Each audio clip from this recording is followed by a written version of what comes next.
Good afternoon. It's Wednesday, the 31st of July, 2024, just after 1 o'clock. Welcome to UK Column News. I'm your host, Mike Robinson. Joining me by video link today, we have Vanessa Beeley in Damascus and Charles Malet. Charles, welcome to the programme. And we're going to get kicked off with use of force by the police, but with Southport and the Manchester situation in mind.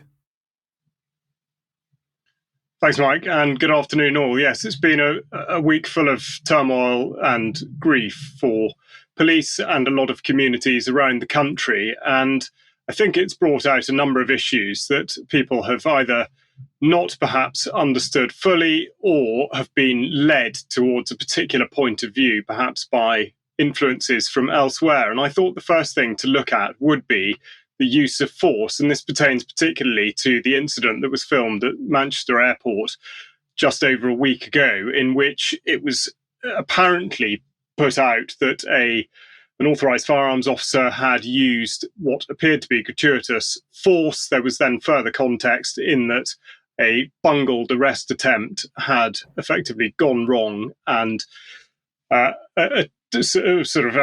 frenzy of violence had been dealt out by two suspects against police, culminating eventually in their arrest. But the point is that the definition here, or at least the application of force, specified by the College of Policing, states very clearly that it may only be used to the extent that it is necessary, proportionate, and reasonable in all the circumstances. And that being the case, I just want to examine very briefly the Manchester Airport situation.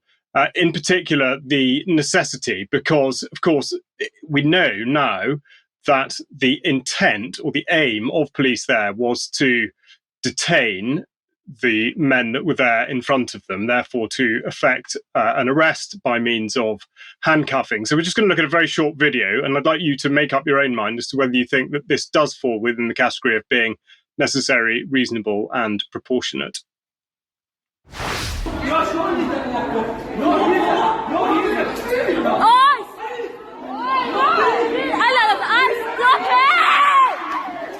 Fucking do anything! Get off him! So, with apologies for some of the language used in that, it should have been fairly clear that, first of all, there wasn't any obvious or indeed, I don't believe, hidden threat to the police officer there who used their parva spray, their pepper spray, in order to in order to do what exactly? I mean, I think this is the question. And then to go in and try to put the suspect, or if that indeed is who he was, into a headlock, rather than trying to grab him by the arm, in which would have, of course, been the most obvious way to go about handcuffing. So I think questions around the use of force, and also to qualify the particular kick that was the one that sort of went viral in terms of the video footage, and to consider that at that point, regardless of what happened before, there was not a threat that merited the use of force, particularly not use of force that was not going to help that police officer in effecting the arrest. And that is effectively what was seen. So I think people should be mindful of that. The next thing to consider is the presence of firearms officers in the first place. And we'll just have a quick look at some of the statistics of that come from the government, produced earlier this month, 11th of July. And this is across the whole of, including Scotland, nearly 7,000 authorised firearms officers in the UK, 91% of which are deployable, meaning that there are 9% of them who are unfit to serve at the time of reporting. Through the course of the year, there were over 18,000 firearms deployments, which might sound like a lot, but I'll go on to explain exactly what that means in a second.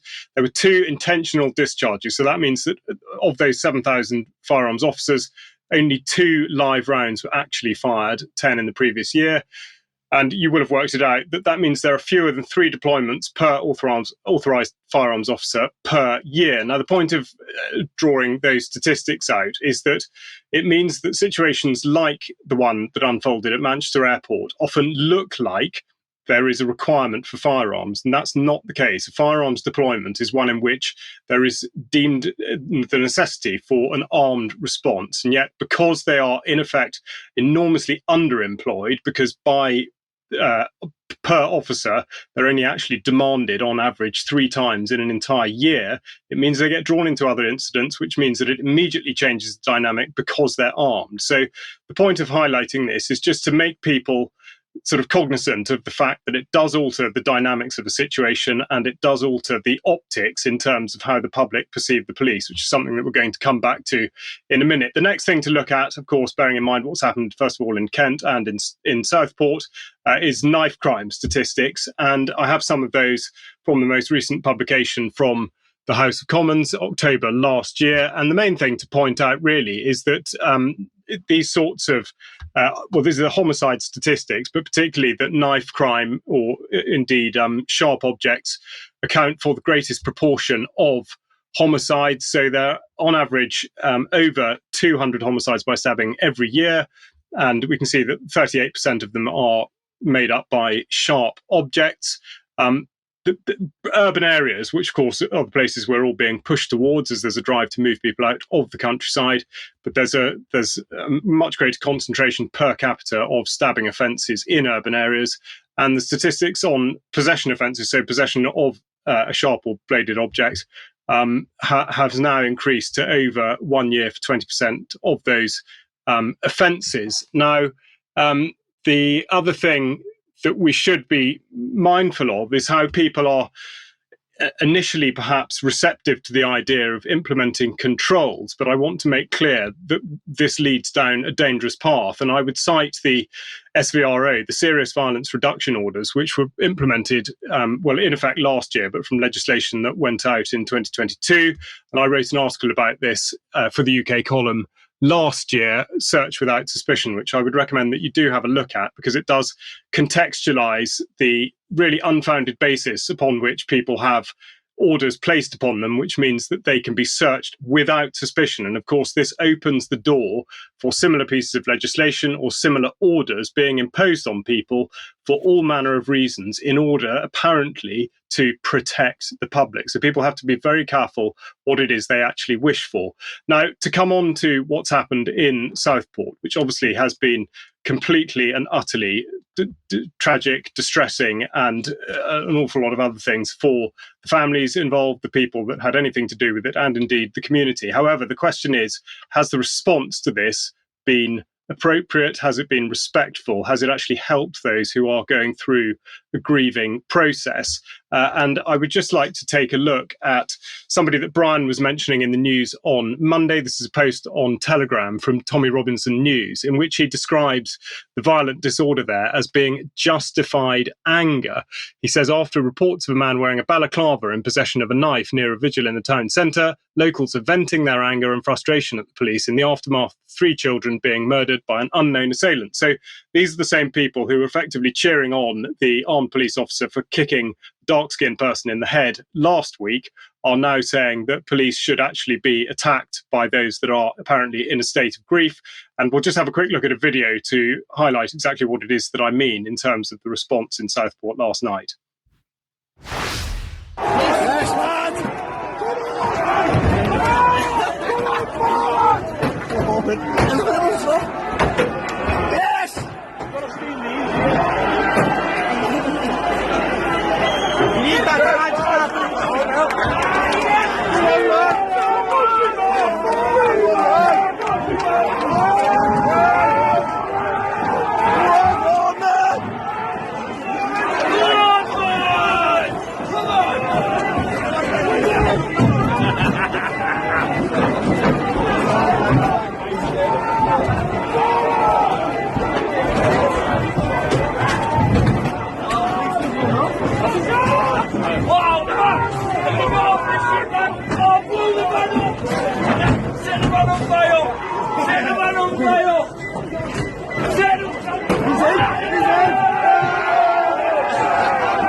Charles, I think it's just important to say that, of course, those generally were not local people. In fact, the local community has been quite upset about what happened last night. And some of the comments I've seen this morning saying we're a community in grief. We don't deserve to have the memory of the children besmirched. What have the police done? Why take it out on the police? And I saw posts on social media yesterday calling for people to attend last night. Yeah, I think this is absolutely the critical point, and the reason I led into that piece of video with the Telegram quote from the Tommy Robinson News, of course, that being his stage name, he's really Stephen Yaxley Lennon, is to highlight the type of rhetoric that's being put out by people like that, and how, in effect, it will draw people in and it will provoke a response, which I would say is absolutely objectively completely inappropriate and counterproductive. But also it distracts from the main issue, which is that at the heart of this, so is being said, the issue, one of the issues, of course, is to do with migration and ethnicity within the United Kingdom. But of course, what this actually does is to act as a complete distraction from dealing with the government itself and with any of the policies that might be concerning this. And so the reason to focus on Yaxley Lennon is because he has very, very strong influences that mean that his behavior and his effective incitement is put into context by articles like this from the Times of Israel, which very reasonably ask the question, why are US pro-Israel groups boosting a far-right anti-Muslim UK extremist? And some of this goes back for a few years, but we have here the Middle East Forum, which said that they supported him back in 2018 via means of funding and other activities. They describe themselves rather euphemistically as being focused on ways to defeat radical Islam, to work for Palestinian acceptance of Israel, and to develop strategies to contain Iran. Now, obviously, I think we know from Vanessa's reporting in particular what exactly that really does mean, but also worth pointing out their mission is to promote American interests in the Middle East. And yet this is exactly who Yaxley Lennon is affiliated with. We've also got the Gatestone Institute, which has supported him, again, back in 2018. But the Gatestone Institute, of course, funded by Nina Rosenwald, who has used her millions, here it says, written by Max Blumenthal, but has used her millions to cement the alliance between the pro-Israel lobby and the Islamophobic fringe. So the point of all this really is police, of course, damned if they do, damned if they don't, caught in the middle of absolutely everything. But the wider point is the relationship that communities have with each other, whether or not they're being distracted by particular issues, and in effect people are being programmed to respond to a certain thing in a certain way, which detracts from the real issue at hand. And I know that Mike's got more to introduce on this topic now, but the fundamental basis of it is the relationship between the police and the public. Well, I'm not going to do that now. We'll do that in extra, but so we'll move on for now. So thank you very much for that, Charles. And Vanessa, let's bring you onto the programme. And of course, in the meantime, over the last couple of days, we've seen Israel expanding the conflict in the Middle East. And other countries beginning to be targeted in order to achieve Israel's objectives? Yeah, well, in the last 24 hours, actually. But yes, beginning with the direct confrontation with Yemen, which we talked about last week. So this is a photograph of an area called Majd al-Shams, which is actually a town or village that is divided between Syrian territory and illegally occupied Israeli territory, the occupied Golan territories, which were illegally annexed in 1967 and are recognized by the UNGA as being illegally annexed. And there, a couple of days ago, there was an attack or there was an incident in a playground in Majd al-Shams, which killed 12 children and youth members of the local Druze community. And basically what happened is, if we just have a quick look at the context inside that article, basically there were, as I said, 12 children in the town in the occupied Syrian Golan Heights. On July the 27th, put Hezbollah and Israel on the brink of a wider confrontation once again. After the attack, Israel announced that the explosion that killed the 12 children was caused by an Iranian-made rocket fired by Hezbollah. The Lebanese group denied vociferously the accusation and said the explosion was caused by an Israeli Iron Dome round that malfunctioned, which is the far more likely incident, because there would be no point in Hezbollah targeting what is effectively a Syrian town occupied by the Israelis. And in fact, when various Israeli officials tried to attend the funerals in Majd al-Shams, they were booed and told to leave in no uncertain terms. And this is just a short video of Netanyahu's reception when he tried to attend the funeral ceremony in Majd al-Shams.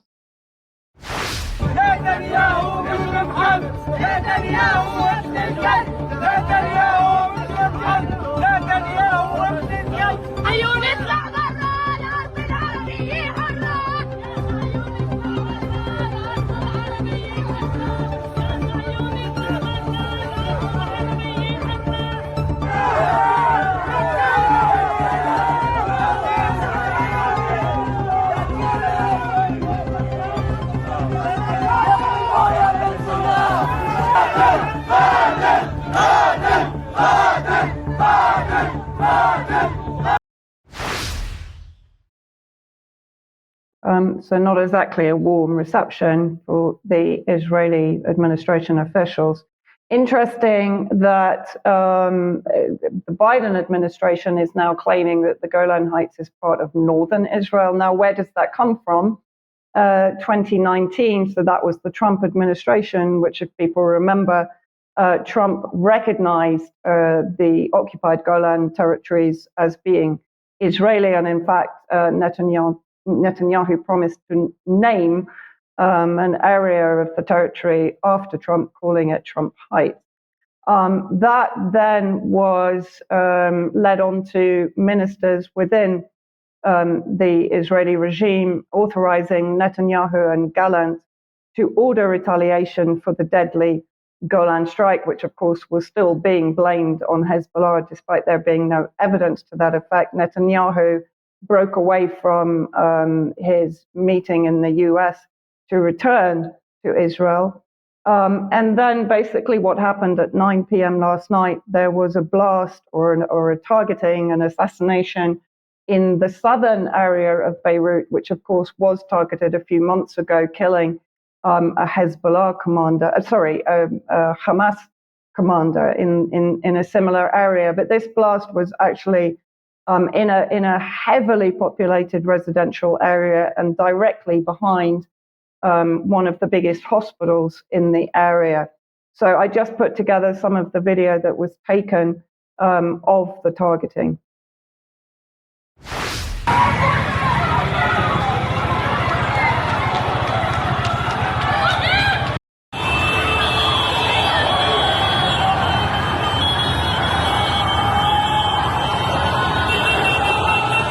يلا البسي البسي. في عالم، في حدا على الارض هناك؟ ما حدا من نزل.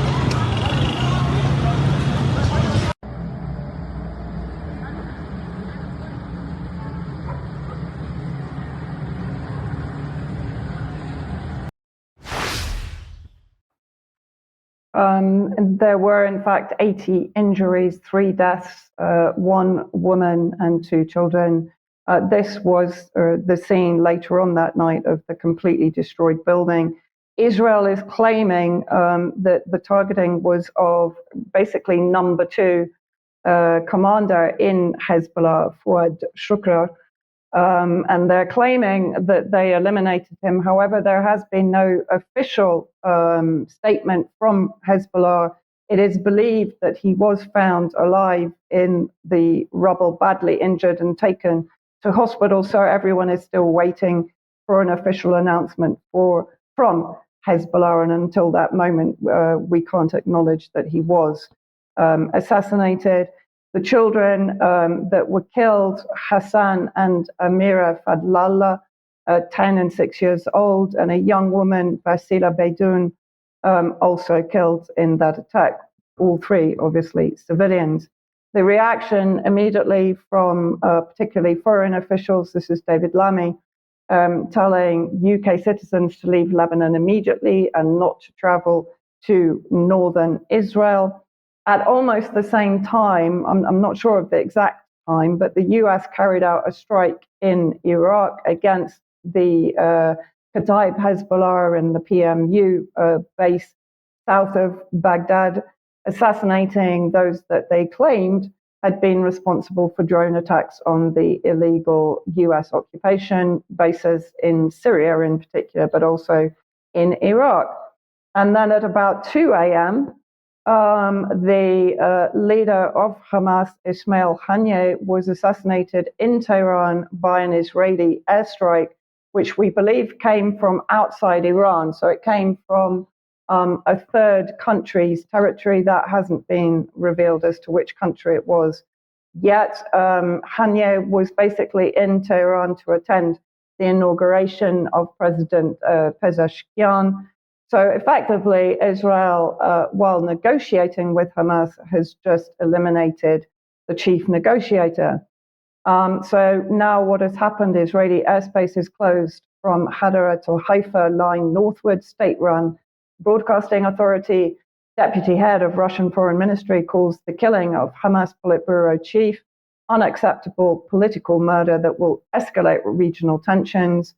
In the first statement on Israel's strike in Beirut's southern suburbs, Hezbollah confirms, as I said, that Shukra was in the building hit by Israeli airstrike, but his fate is still unknown. Iran has vowed revenge and retaliation for Haniyeh's assassination, inevitably because he was a guest in Iran when he was killed and his bodyguard was killed with him. There are reports that the US is shifting its assault ship to the Mediterranean to deter an escalation of the Israel-Lebanon conflict. The amphibious assault ship USS Wasp entered the eastern Mediterranean this week as the US positions warships to try to keep fighting between Israel and Hezbollah in Lebanon from escalating into a wider war. And allegedly, those boats are there to evacuate civilians if necessary. But I'm sure people can imagine what else they may be there for. So I think we're facing really an inevitable expansion of the war. Yeah, I think they're there to escalate the war, not to prevent escalation of the war. But we can talk about that a little bit more later on as well. Okay, well, if they're moving ships in the Mediterranean for the Middle Eastern conflict, they're moving aircraft into theater for the Ukrainian conflict. So let's bring, sorry if this works. There we go. So let's bring a little bit of video on screen. So for the first time, NATO is extremely happy. So this is their words. For the first time, US strategic bomber aircraft have been deployed to Romania. 2 US Air Force B-52H Stratofortress aircraft have arrived at a Romanian airbase. They'll be undertaking flying missions with NATO allies and partners to synchronize capabilities, tactics and procedures. The 2 B-52s have deployed from Barksdale Air Force Base in Louisiana in the United States. Apparently, the US routinely demonstrates its commitment to NATO allies and partners through bomber task force missions, providing assurance and contributing to deterrence, particularly along NATO's eastern flank. So there you go. That's more saber rattling right on the borders of Russia and so on, because we've got to keep the pressure on. But we have a little bit of video from the NATO representative here. He's a lieutenant colonel. Can't remember his name off the top of my head. Let's have a listen to what he had to say. The 20th Expeditionary Bomb Squadron is out here at MK Air Base supporting a bomber task force deployment in the European theater. We're working with our NATO allies and partners to conduct training, improve interoperability, and work on the fundamentals of securing the Black Sea region. So very eloquently put. I couldn't have put it better myself. But I just wanted to have a look at him in still here. So here's a photograph of him. Because, of course, if we zoom in on here and look at the microphone that he's using, and the question is this not a national security risk? Because this is Chinese TAT right here. This is a Chinese wireless microphone system that's used commonly by videographers and so on. But I'm very surprised to see it being used by NATO troops in the field, as it were, because we're told that we can't have Chinese infrastructure in our involved with us because that would be a national security risk. So just wanted to ask that question in passing. Now, in the meantime, Viktor Orban, of course, who's the only European leader who's been attempting to sue for peace, here is continuing to be heavily criticised. And yesterday and today, one of the main hashtags that was trending on Twitter was out of EU and NATO. So let's just have a look at a couple of the tweets that have been doing the rounds here. When will we remove Hungary from EU and NATO? Seriously, either people of Hungary will wake up and seriously should leave those organisations. Here's another one with, Orban being perhaps a little unfavourably represented. Take your place next to the fascist Putler and leave the EU and NATO. You've sellable skin, is what somebody very pleasantly posted yesterday. And here's another one. The Hungarian government today blocks Ukraine's accession to the EU and NATO, blocks financial aid to Ukraine, accuses the USA and Poland of sabotage, invites the Chinese police to control the country, opens borders for citizens of the RF and Belarus. That's the Russian Federation. Is this a country of EU and NATO?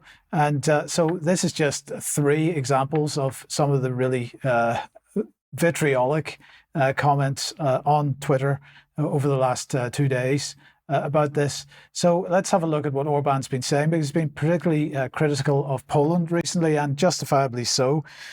So he's saying here the Poles pursuing the most sanctimonious and the most hypocritical policy in the whole of Europe. They're lecturing us morally, criticizing us for economic relations with Russia. And at the same time, they're doing business with the Russians and buying oil indirectly and running the Polish economy with it. Well, the Polish didn't like that bit of truth very much. So here is Tofel Bartoszewski. Sorry, I did have that down earlier on, but anyway, we do not do business with Russia, he said, unlike the Prime Minister Orban, who is on the margins of international society, both in the European Union and NATO. He said, if you don't want to be a member of the club, you can always leave. I don't really understand why Hungary wants to remain a member of organisations that it doesn't like so much and which supposedly treats it so badly. Well, maybe they want to try to influence the organisation to be a little bit more peaceful instead of continuing the sabre rattling. In the meantime, in Polish radio, Hungarian PM's selfish actions lead to isolation. So they're basically continuing this same narrative. And here is, the other narrative that's going on at the same time that we should always mention, and that is the fact that Russia is being blamed for everything that's going on in Europe at the moment. So mobile phone and internet cables cut in several areas of France, said Connection. And of course, that was all that nasty Vladimir Putin that did it personally. I'm sure we can talk about that later in Extra as well. The narrative is ridiculous. But in the meantime, anybody that's attempting to take a peaceful path is absolutely being vilified for it. Calls for the country to be removed from the EU and from NATO, and more calls for war. I don't know, Vanessa, if you've got any thoughts on that briefly, just before we move on. Well, yeah, I mean, we just seem to be hurtling towards an expanded war scenario on all fronts, and nobody's capable of putting the brakes on it, is how it appears. Well, there's, I think 1 or 2 are capable. I think everybody else is absolutely determined that they don't succeed, and that is exactly. That is the danger. Okay. Thank you for that. Now let's move on. If you like what the UK Column does, you would like to support us, the place to go is support.ukcolumn.org. A membership is only £5 a month. It does help us massively if you're able to do that. And of course, if you do that, you can join us for Extra after the news programme. So please do join us if you can. Be the algorithm, because we are increasingly censored, as many others are. ukcolumn.org and ukcolumnextracts.co.uk are the main places to go for content. Of course, we are kicked off Facebook, and Facebook continuing to be absolutely determined that we don't get back on again. We should just mention that we've been experimenting. We've just been playing with YouTube again in the last couple of days, and already had a video removed from it, unsurprisingly perhaps, but we're just having a little bit of fun with YouTube at the moment to see what happens. In the meantime, pick something up at the UK Column shop if you can. Lots to get hold of there. And one new item that'll go on this afternoon that we'll talk about in a second. But again, if you haven't picked up Your Life in Their Hands yet, please grab a copy of this. Give it away as a gift to friends if you possibly can. We want to get this information out as far and wide as we possibly can. Yesterday's interview with John Bodwin. This is the one that got taken down from YouTube yesterday, of course, because this is allegedly medical misinformation. We all know that it is no such thing because it's based on government statistics as usual. But nonetheless, YouTube didn't like this one. So if you haven't seen that yet, do watch it. That's on the website now. And tomorrow at 1 p.m, Brian will be speaking to Natasha McCallum, who is under the Gutsy Women series. And of course, she was in the Frenethy house with her video camera. We showed a little bit of that on Monday's programme. Get the interview for that 1 p.m. as usual in the usual places tomorrow. Freedom Music Festival 2024 is taking place on the 23rd to the 26th of August. This is Hope Sussex behind this. And Katie Jo Murfin will be with us on Extra to give you more details of it. So please stick around if you're on Extra. If you're not a UK Column member and you won't be joining us for Extra, we will be making that segment available to everybody after the programme. And finally, a reminder of 19th of October 2024. The tickets for this will go on sale this afternoon. We're going to say they'll be available from 5 p.m. this afternoon, so keep an eye out for that. We will be relaunching the Media on Trial brand at that. UKC will, of course, be represented there, and we will be announcing many more participants, or several more participants in the coming days. So tickets on sale this afternoon. Okay, where does that take us then? We're just calling this legal manipulation, Charles. We are, and it follows a segment that I did last week, which actually started on the subject of geoengineering, but it was really to plot the course between the idea that people hold views that are counter to the narrative, or indeed dissenting views, and how they may become entangled in a web laid by both legislation and the entirety of the criminal justice system. So really, just going through a couple of examples now to have a look at how the system is in effect loaded against the dissenting voice, whether it be a sincere dissenting voice or not. And for the first example, we do in fact go back to Tommy Robinson, Stephen Yaxley Lennon, because within the last week, he has been arrested in a very well publicised sense for what were called terror offences, or at least under terrorism legislation. And I just wanted to clarify the situation, because in actual fact, this was under the Terrorism Act 2000, but specifically under Schedule 7, which bears looking at in closer detail because of what it actually enables. Now, Schedule 7 provides police officers with unique powers to examine people who pass through the UK's borders. It allows them to stop, question, and when necessary, search and detain individuals and goods travelling through the UK's borders to determine whether they may be involved or concerned in the commission, preparation, or instigation of acts of terrorism. So as you can see from that first bit of text, it's quite wide open. It goes on to say the examination of an individual under Schedule 7 is not conditional upon having grounds to suspect that that person of being engaged in terrorism, but the decision must not be arbitrary.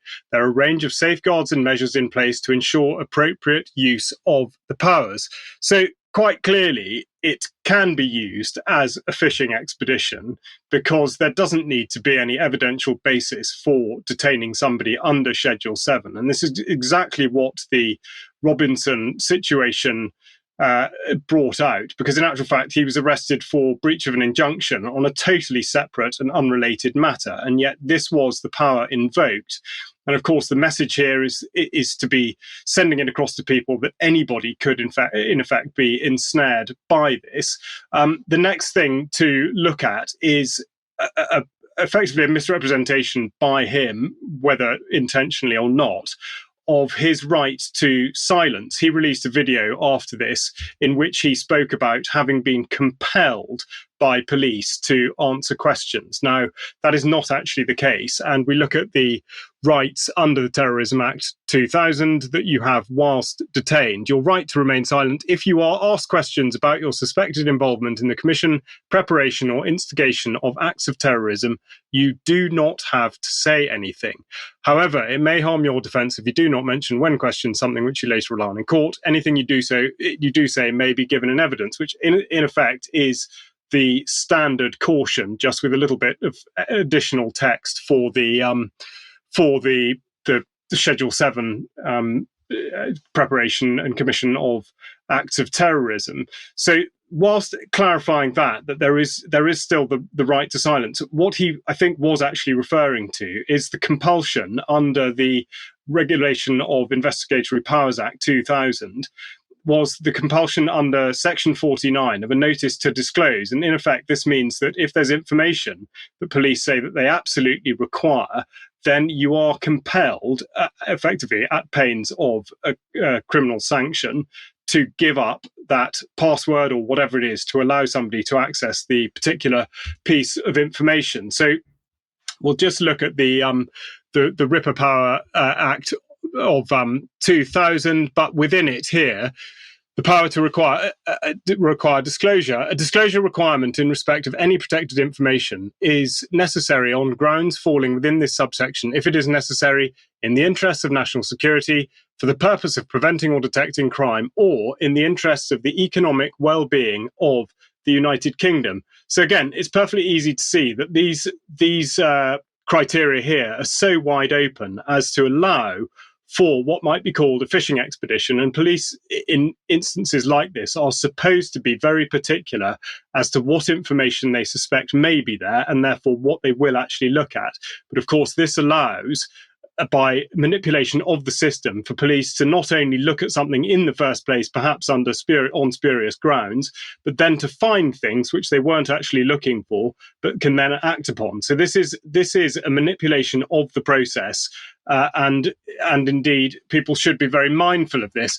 The other thing that we should look at now is the new government's adherence to the old government's pursuit of what's being called Martin's Law, which relates back to the Manchester Arena attack, or alleged attack, perhaps I should say, to strengthen the security of public events and venues. Now, that has a very familiar ring to it if you cast your mind back to the vaccine passport legislation of late 2021. But nonetheless, we will update the rules around counter-extremism, including online, to stop people being radicalised and drawn towards hateful ideologies. Labour will also ensure the police and intelligence services have the powers and resources they need to protect the British people from terrorism and hostile espionage. Now, there's no greater detail given on that, but one does wonder what exactly is meant by powers and resources needed. But having mentioned Manchester, it is also worth pointing to the case of Richard D. Hall, which has re-emerged effectively last week. So he's been back in court again. I've got on screen now the trial going back to February of this year in front of Master Davison. And there's been a lot of talk about this with regard to freedom of expression, but I should just remind people that in actual fact, the specifics of this case, which is a civil case, are set out quite clearly here, which was on the 17th of April 2023. The claimants commenced proceedings against the defendant for harassment, misuse of private information, and data protection breaches. Essentially, the claimants complain that in his book, in videos published on his website and on YouTube, and in public lectures, the defendant has accused them of lies and deception and has misused personal data, including their names, images, and medical information. Now, the reason to make this clear in the eyes of the court is, as I say, to demonstrate how the system is set up in order that Richard Hall's case, as I say, in the civil court, hangs on the balance of probability. And so, again, this is from the same document from what the judge has effectively summarised.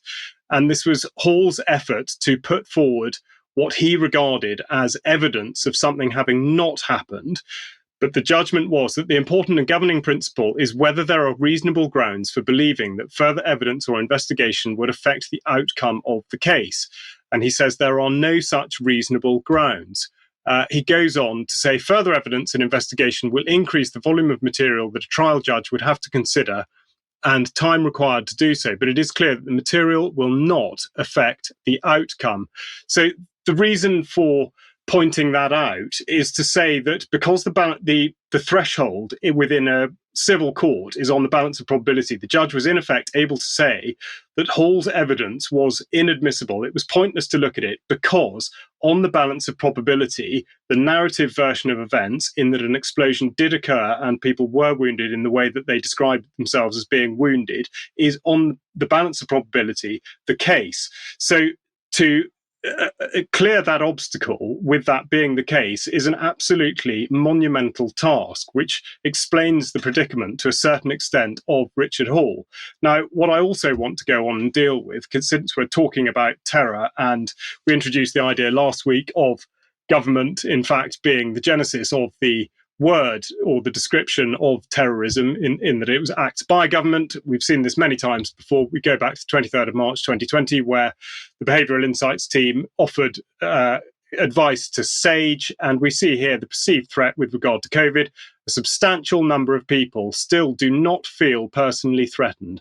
The perceived level of personal threat needs to be increased among those who are complacent, using hard-hitting emotional messaging. And I'd like to set that within the context of the Terrorism Act 2000, and in particular the definition of terrorism, which specifically says that terrorism means the use or threat of action where the use or threat is designed to intimidate the public or a section of the public, and the use of the threat is made for the purpose of advancing a political, religious, or ideological cause. So rather than get caught up in exactly what the government is suggesting may be qualified as a terrorist attack or terrorist activity, we should really be looking at the government itself and the way in which it's dealing with its citizens. Charles, thank you very much for that. And sticking on a related topic, which of course is censorship, I want to bring this on screen because we've been talking about AI quite a lot over the last number of months, and a number of mainstream news outlets have been highlighting the problems with AI. And so this is the BBC with their headline, "Why Google's woke AI problem won't be an easy fix." They're talking about the fact that these large language models are hoovering up all kinds of data from the internet. And of course, most of that data is biased. We've got another article here from Rolling Stone. The right is absolutely terrified of woke AI. So I thought this was quite ironic because the right is absolutely terrified of what's being described as woke AI. So it's perhaps ironic that Fox News has published this article, Mastering the Art of Brainwashing, China Intensifies AI Censorship. China sees AI as a means by which to change people's minds, leading expert says. I'm going to suggest another scenario. It's not just the right that is worried about woke AI and certain ideologies being promoted through AI. It's also the left, and China represents that left, perhaps. So maybe China is more worried about the fact that unrestricted AI is going to be bringing ideologies from outside China into China that may not be the best for Chinese society, never mind the Chinese government itself. We can talk a little bit more about that later as well.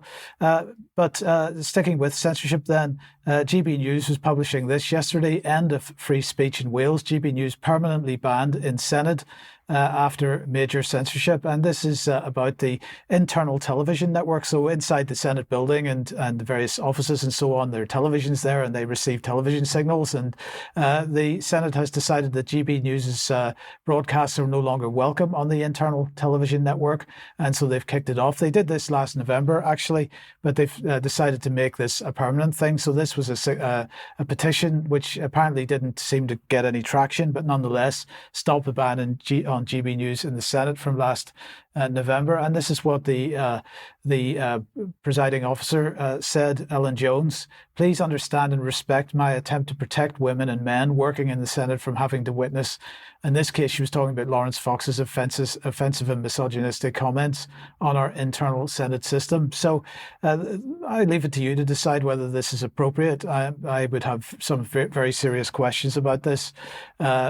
But just sticking with censorship then, here's The Hill, which is a US publication, as everybody knows.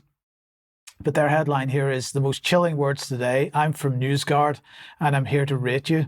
And so this is Jonathan Turley. This is an op-ed, and he's talking about NewsGuard and their efforts to decide who is legitimate speech and who isn't.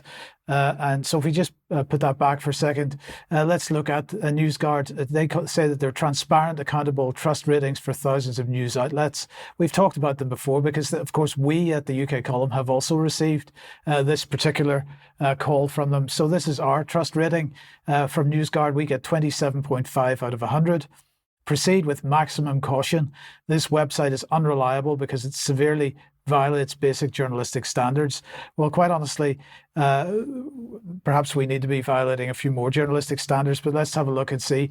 Apparently, we do not repeatedly publish false or egregiously misleading content. So we got 22 points for that.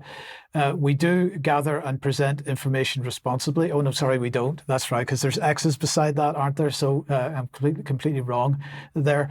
Regularly corrects or clarify errors.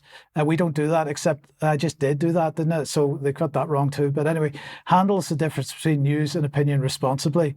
Avoids deceptive headlines. Well, apparently we do avoid deceptive headlines, so that's one thing. The website discloses ownership and financing. We don't do enough of that. Clearly labels advertising. Well, we don't have any advertising, so that's fine, and so on. So you can see there. But I'm just going to end by saying, you know, if you want to understand everything that we've just talked about, have a look at the censored page on the UK column website. We have one of our timelines on there that shows the building of this infrastructure. If you haven't seen this yet, please have a look at it, and most importantly, share it. Now, Vanessa, let's bring you back on screen here and back to international affairs and Israel. Yes, another example of the absolute moral depravity of the Zionist regime, entity, and the forces. So people may have seen that there have been riots. In fact, there's potentially been the start of a civil war in Israel itself. Not quite for the reasons that people might expect. So Israeli soldiers, this was in Haaretz, suspected of raping Palestinian prisoner arrested, sparking far-right riot. Minister among Israelis that were rioting, not in favor of stopping this appalling, basically anal rape of detainees with blunt objects, but in favor of defending the military, the 9 Israeli soldiers in the Stay Taman detention center, claiming that they were raping a Palestinian detainee in self-defense because they felt threatened by that detainee.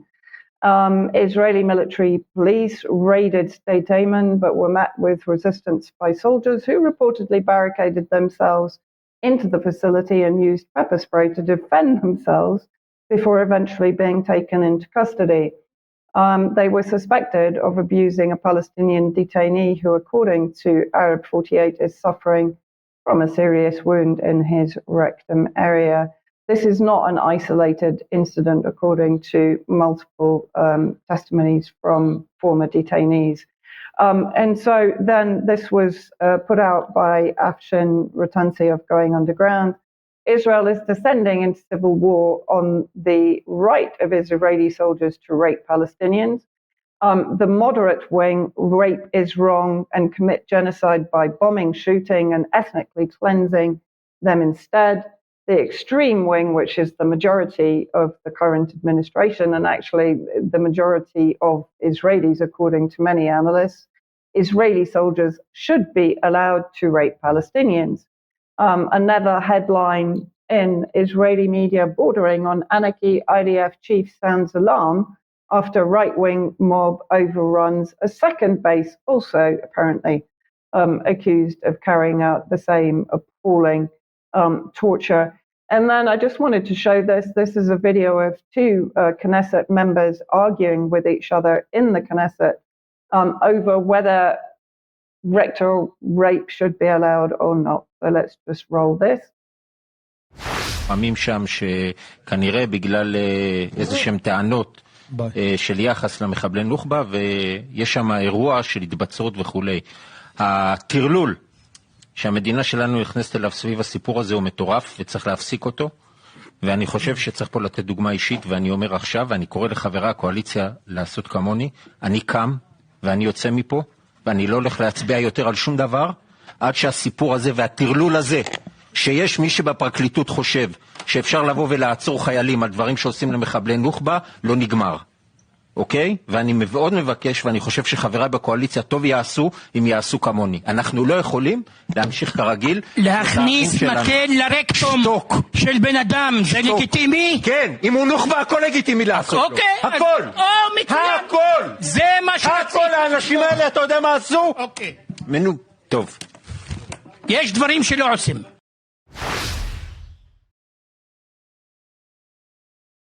Not quite sure how I follow up after that. But then let's have a look at US State Department spokesperson Vedant Patel try to argue or justify the same crime. Israeli police detained soldiers yesterday, or the day before yesterday, suspected of raping a Palestinian, sparking protests and so on. Apparently, rape and killing and torture and all this thing happens regularly in Israeli detention camps. Does that constitute a war crime to you? So the reports of abuse are deeply concerning, and we have been clear and consistent with Israel and the IDF that they need to treat all detainees humanely and with dignity in accordance with humanitarian law. We also, I spoke a little bit about this earlier in the week, Said, we reiterate the support that that the IDF is investigating some of these allegations of serious abuse of Palestinian detainees, and that is news that we welcome, and we're going to let that process, and we believe in due process, and we're going to let that process play out. Two quick points. Now, if proven to be true, that does constitute a war crime, doesn't it? I'm not a legal expert, Saeed. It certainly, I imagine it would be inconsistent with Israeli law. And so, of course, that is why we have been clear that the treatment of any detainee needs to be consistent with international humanitarian law. Also quite extraordinary. But I suppose they have Guantanamo to fall back on. But now let's finally just have a little clip of Robert F. Kennedy Jr. arguing the morality of the Zionist armed forces. So they've achieved they protected in the most challenging conditions. The Israeli government the IDF has protected civilians better than any army in history. John Spencer said it has done more to protect civilians under more difficult circumstances than any army in history. I have actually written extensively at my Substack about Israel's culture of rape and child abuse, and that includes offering refuge to multiple accused and prosecuted pedophiles, particularly from the United States, that are given access to Israel without any issue whatsoever. The rape of their own refugees, particularly settlers from the north that have come into temporary accommodation in the south of the occupied territories. It is a systemic issue within the Israeli armed forces, both rape and sexual harassment, and rape of boys, girls, and adults within the detention system there in the occupied territories. Quite extraordinary what we're watching at the moment. Absolutely, and absolutely extraordinary that there's even an argument about it. But anyway, Charles, let's move on then back to the UK and the Ministry of Defence, and they apparently want to build some tunnels. They do. It's not entirely clear where, and it does seem like a bizarre story. I spoke last year about HMGCC, His Majesty's Government Communications Centre, which effectively sort of came out of the shadows, but they make gadgets largely concerned with espionage that are for the use of other government departments, or so they said. They launched last year, or at least in the public eye, with a co-creation project to create a device which could read an electronic SIM which they said was to keep their employees safe and secure. But it did happen to coincide with the widespread rollout of electronic SIMs across the digital spectrum. And of course, this looks just like an IMSI grabber, which is sort of has questionable uses in terms of legitimacy. But nonetheless, yes, they're talking about tunnels, and they've launched another co-creation project here seen on the Catapult website, which is in conjunction with DSTL, Defence Science and Technology Laboratory. And specifically what they say about this is that the challenge is to demonstrate ways of producing subterranean pathways, preferably greater than 2 feet diameter, with minimal chance of being detected. And we'll come back to that bit. They say that underground tunnelling presents an array of opportunities and challenges. So the MOD would like to know how technologies and capabilities could be better harnessed for future operations. Well, what exactly do they mean by that? In particular, there is an interest in how to better access hostile and constrained subterranean environments. Now, it's no coincidence that they are referring back to a document here called Future Cities, which conveniently enough came out in February 2020, just before everything changed. And they have a piece on underground cities in which they say future cities are likely to make increased use of underused and underground spaces. So I referred earlier to being pushed out of the countryside. It appears that there might be a push underground. The subterranean environment can also host tunnels, which can be used to transport material goods and people without being observed by surveillance systems or passing through choke points on the surface. And in terms of the infrastructure, they talk about accommodating growing population densities, and that these cities will see a sharp increase in the amount of occupied vertical buildings. And they finish with a slightly strange sentence: verticality will alter hierarchies and territorial boundaries. I must admit to being not completely certain what they mean by that, but they go on to say that the desire to mitigate pollution and congestion will lead to increasingly controlled traffic management. So we go back to the idea that 15-minute cities are, or at least we're told by the government, not to stop people from doing certain things. And yet here we are in the Future Cities documents. They continue with, and in many cities, cycling and walking will be encouraged by physically constraining vehicular movements. Autonomous forms of transport will become more common, becoming part of the smart city infrastructure. Likewise, many other routine functions of cities will become automated. Now we get to the key bit here with regard to DSTL and HMGCC, which is the military aspect. And they're anticipating that the future operating environment will increasingly become urbanized, and Africa and Asia are developing most rapidly in that department. So that's where the focus will be. They suggest a database of urban areas for potential military operations. The UK military is to be optimized for urban areas. Presumably tunneling will be part of that, and using tunnels. Smart city presents risks and opportunities, but again, they're not specific exactly as to what they mean by that. And then again, thinking about the new government and their energy policy, we talk about the altered definition of critical infrastructure. And of course, it was Ed Miliband who recently declared that solar would be regarded as critical infrastructure.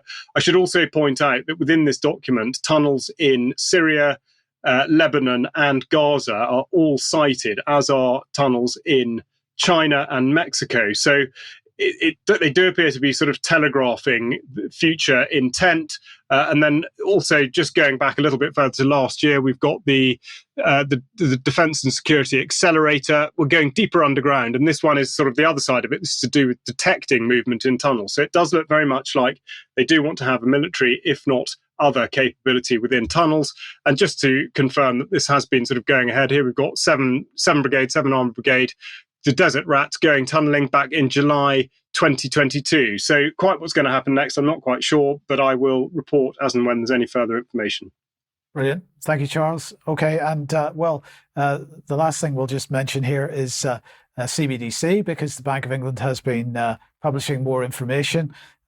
So here is their new report, Innovation on Money. I'm not going to read all this, but basically they're talking about financial stability. They're talking about preserving central bank money, the role of central bank money, including a wholesale central bank digital currency, and that they are also looking at setting out objectives in retail payments as well. So this is retail central bank digital currency. I just remind everybody of the response of the government to the House of Commons Treasury Committee's report on this in January this year, where they had said that they had they were actually referencing the House of Lords report, saying there was no clear and convincing case for a UK to need a retail CBDC, and they were highlighting the privacy issues. And they had said to address privacy concerns, today's publication confirms that if a digital pound were to be implemented, primary legislation would be introduced, and this would guarantee users' privacy and control. And if you believe that that isn't a lie, then maybe you shouldn't be watching this program. But anyway, that is the previous government's comment. The previous government's comment goes on to say that a digital pound would complement the role of cash, and that £10 of a digital pound would always be worth the same as £10 in banknotes, nothing in other words, and it would be issued by the Bank of England, and it would be easily exchangeable with other forms of money, and it would be accessed through digital wallets, and it would be intended for payments made online, in store, and between individuals. And there would be restrictions, at least initially, on how much an individual or business could hold. And like banknotes, it would be a claim on the Bank of England and have intrinsic value. Another lie, perhaps. So anyway, that was the previous government saying that. But as we all know from Keir Starmer's change agenda, nothing will change. And this will be the policy of this government as well. The Bank of England publishing their latest moves on CBDC, and we watch it with interest. I just wanted to, we mentioned in the ad break that we were playing with YouTube a little bit, and they had taken down the John Bodwin video already. I just wanted to highlight this because it did make me laugh yesterday, because when I got the opportunity to appeal the decision, which of course is no opportunity at all, but anyway, when I got the opportunity to appeal the decision, the question that I was asked was, what do I want to do? And one option was to appeal the decision. The other option was to take policy training. So they were offering me training on how to identify whether my video clips constituted medical misinformation or not for the future. Well, naturally, I didn't press that button. But unfortunately, I think that for the sake of a laugh, and also for reporting what actually happens if I choose the training, the next time the video comes down, I will do that. And I'll report back to you to let you know what it is that YouTube wants to shove into my brain whenever the next time they take the video down. So watch this space and we'll let you know about that. We will be back in a few minutes for some extra. Thanks very much to everybody for joining us, and for Vanessa and Charles for being with us. Don't forget, Katie Jo will be on with us in a couple of minutes. So join us then if you're a UK column member. If you're not, please join us, but we'll see you next time. Bye-bye.